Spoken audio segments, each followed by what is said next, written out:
Olá pessoal, tudo bem com vocês? Eu sou Shaira Monajose, sou rapper, sou poetisa, pedagoga e desenvolvo um trabalho chamado Islã Andaras do Norte, que tem por objetivo incentivar mulheres a produzirem poesia periférica. E é aqui que eu quero entrar com vocês falando sobre essa produção de poesia periférica.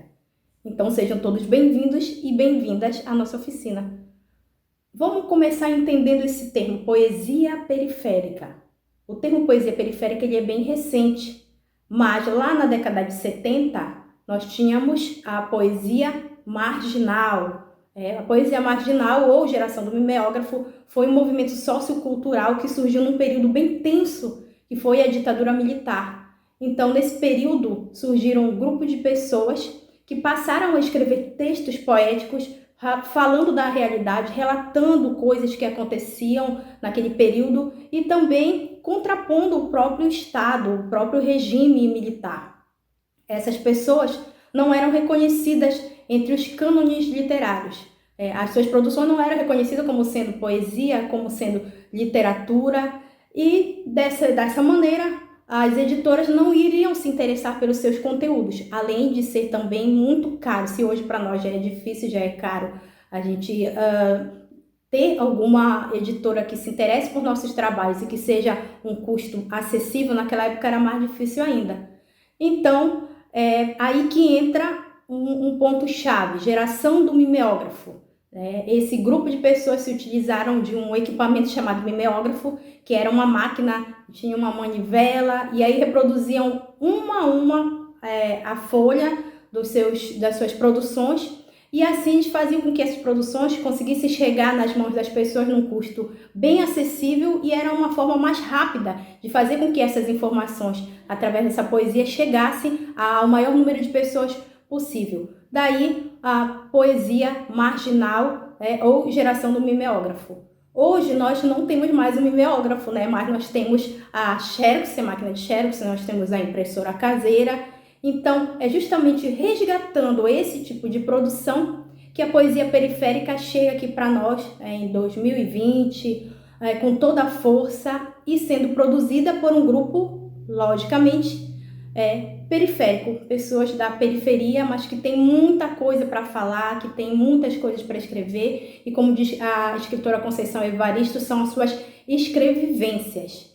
Então, nós vamos entender agora, para começar a nossa produção, sobre poema e poesia. Há uma diferença entre poema e poesia. A poesia, ela é tudo aquilo que nos toca, ela é tudo aquilo que nos traz uma emoção. Não necessariamente ela tem que estar escrita.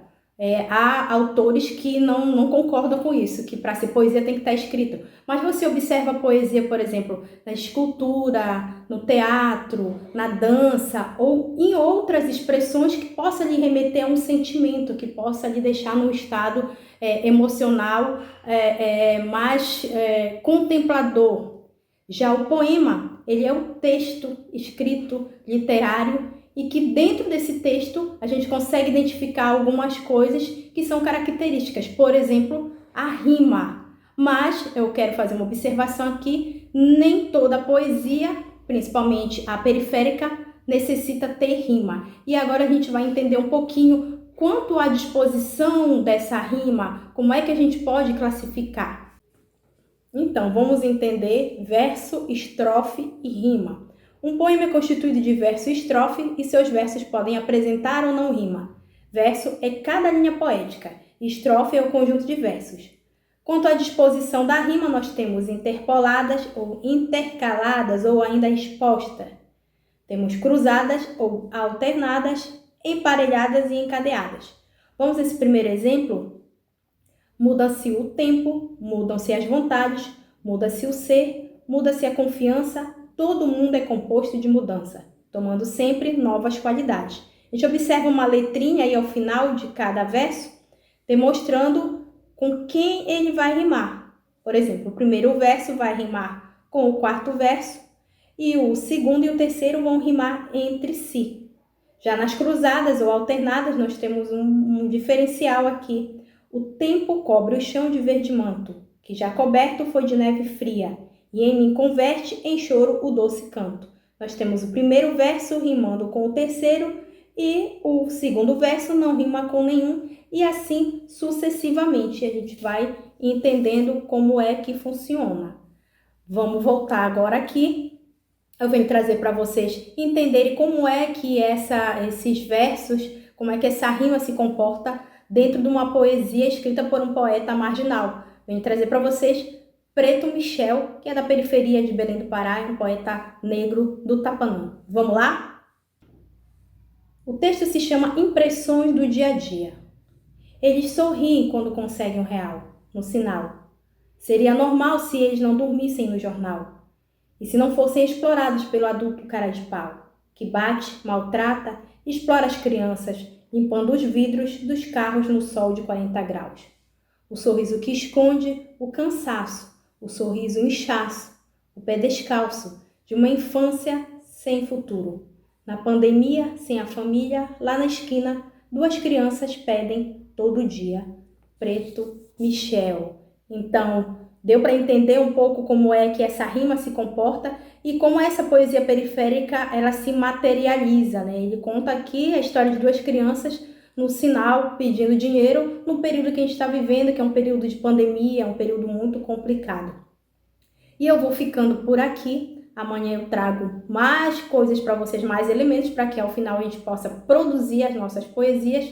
Mas eu quero deixar uma poesia de uma poeta negra lá de São Paulo, que é a Luz Ribeiro. Ela participa de competições de slam. Slam que é uma competição de poesia, né? O slam é um termo em inglês que significa batida, e a gente usa poetry slam, batida de poesia. Tem competição até internacional. Essa apresentação dela foi uma competição na França. E é isso, gente. Amanhã tem mais. Fique com Deus e até... Os meninos passam liso pelos becos e vielas, os meninos passam liso pelos becos e vielas, os meninos passam liso pelos becos e vielas. Vocês que falam becos e vielas, sabe quantos centímetros cabe em um menino? Sabe de quantos metros ele despenca quando uma bala perdida o encontra? Sabe quantos nãos ele já perdeu a conta? Quando vocês citam quebrada nos seus TCCs e teses, vocês citam os 6 filhos que dormem juntos, vocês citam as cores da parede natural, tijolo baiano, vocês citam que geladinho é bom só porque custa R$1, vocês citam que quando vocês chegam para fazer suas pesquisas, seus vidros não se abaixam, não citam, não escutam, só falam falácias. É que vocês gostam mesmo, é do gourmet da quebradinha. Um sarau, um sambinho, uma coxinha, mas entrar na casa dos meninos que sofreram abuso durante o dia não cabe nas suas linhas. Suas laudas não comportam batuque dos peitos laje vista pro córrego. Seu corretor corrige as estruturas dos madeirites. Quando eu me estreito no beco, feito pros meninos P de impróprio, eu me perco e peco por não saber nada, por não ser geógrafa. Invejo tanto esses meninos mapa. Percebe, esses meninos desfilam moda. Havaianas, número 35/40 todos, que é tamanho exato pro seu pé número 38. Esses meninos, tudo sem educação, que dão bom dia, abre até portão, tão tudo fora das grades escolares. Nunca tiveram reforço de ninguém, mas reforça a força, a tática do tráfico, mais um refém. Esses meninos não sabem nem escrever, mas marca os becos tudo com caquinho de tijolo. P, C, C, pro você ver, não vê. Esses meninos sem carinho, não tem carrinho no barbante. Pensa comigo que bonito se fosse peixinho fora d'água.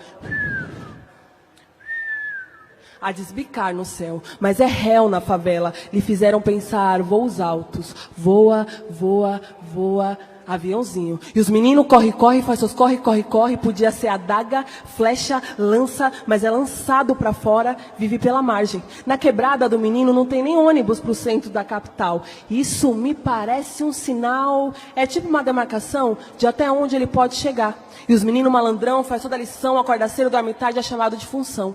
Queria casa, mas é fundação. Tem prestígio, não tem respeito, é sempre o suspeito de qualquer situação. Vocês já pararam para ouvir alguma vez o sonho dos meninos?